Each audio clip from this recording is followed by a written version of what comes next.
Hi everyone, it's me, Denny Daniel, and I'm here with Robert and Joanne. And they came all the way from Hollywood, Florida. Disneyland, but you have like what, Universal Studios, right? It's close. We're actually over in St. Petersburg. Oh, okay. So we're in well, I went to the Russian part of that. Not quite the same. And okay. And she's actually a brilliant, famous mathematician. So I showed her all our fantastic math items, including the one that's on the website, this beautiful big one over here. And she was very impressed. She's actually going to take that on the plane and use it the whole time at school from now on. Exactly. Yeah, exactly. She's going to have very strong arms as she's doing the spindle every day. Yeah, we'll have to go to the gym. Yeah, she'll be like a muscle person. So now they're going to open up a new acquisition. I've got these fantastic packages here, and I'm going to do this like a 42nd Street shell game, which I actually remember 42nd Street shell games, where a guy would show up. He would have 3 shells. There'd be a quarter under one of them, and he'd mix them up like that, and you had to guess which one had the quarter, and then, if you guessed it, you would win something. Now here, the only difference is I don't have any shells. There isn't a quarter under any of these packages, and you win nothing.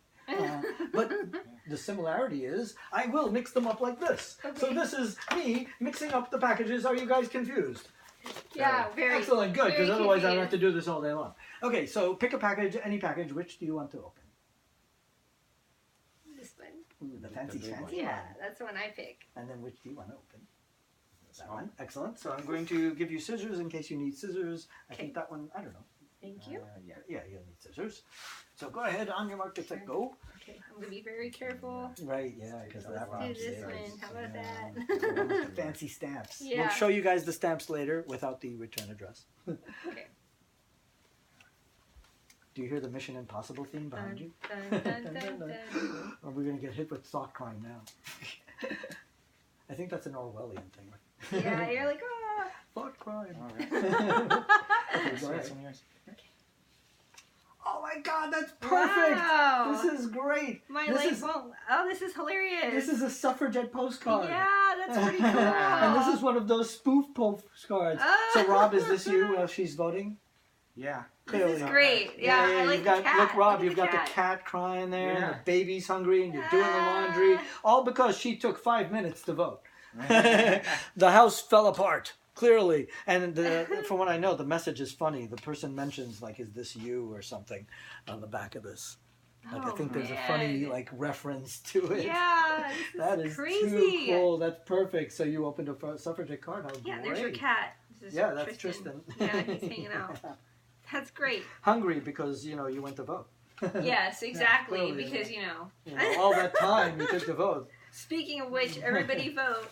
So during that time, they made these spoof postcards because they felt that if woman is in charge of the house, then clearly would not the house fall apart. We must agree that if women are in charge of the house, that if women vote, the house must fall apart. Now, if we are in agreement that this is true, that fact must be true, then we must also agree that if women are in charge of the house, is not man, especially back then, in charge of the whole country.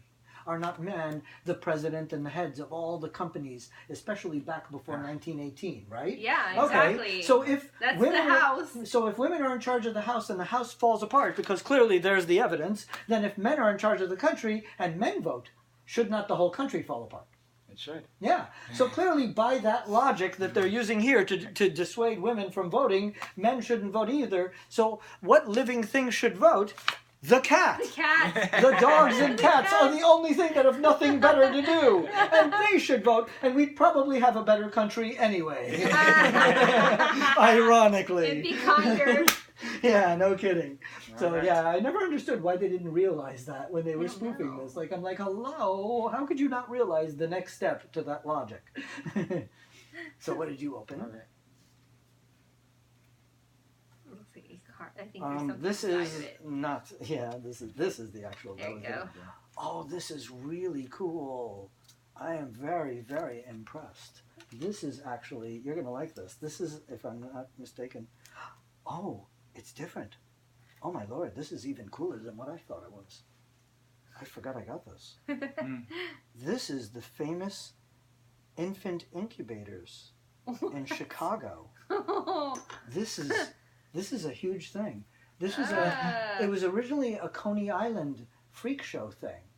But actually this guy is credited for saving many babies' lives and developing incubators and medical technology. And he didn't know how to finance this, and this actually financed saving so many of these babies' lives that would have died otherwise. Wow. And were put in these incubators, and people thought it was like freak show and all this other stuff, but actually it was a display that was in Coney and apparently and traveled and went to Chicago as well. And it's very hard to find any evidence of this, like actual historic evidence of it.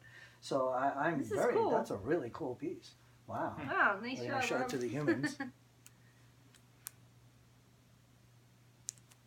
And this is a pre-1906 postcard because it has no divided back. Yeah. Oh, because okay. after 1906, the government realized that people were putting stamps all over the place and writing all over the place and addresses everywhere. So finally they started saying, no, the stamp goes here, your correspondence goes there, and the address goes there. And and there was a line here, and that became the rule for postcards. So that's another little history lesson you learned. But that's a really cool one. Yeah, these are both kind of ironic in a way, especially the suffragette one. They kind of That's go, they go cool. together, right? I don't know what you do for a living. I'm an engineer. Are you an engineer? Yes. Oh, wow, that's interesting. So actually you would have been building into incubate. You might have been the engineer. But, so there's an irony there in a kind of a interesting way. 80% of people do open up things that kind of, there's an irony or in a weird kind of way. So you had any choice, but she opened up the suffragette. I like the suffragette. Which is kind of cool. And you opened up the incubator one, which is the closest thing to something that, an invention. Yes. This was a huge invention. Keep the babies thing. alive. Yeah, this is a huge invention thing. That's neat. So very cool. Very cool. Yay. We'll say bye to the world. Bye, Goodbye. world. Bye.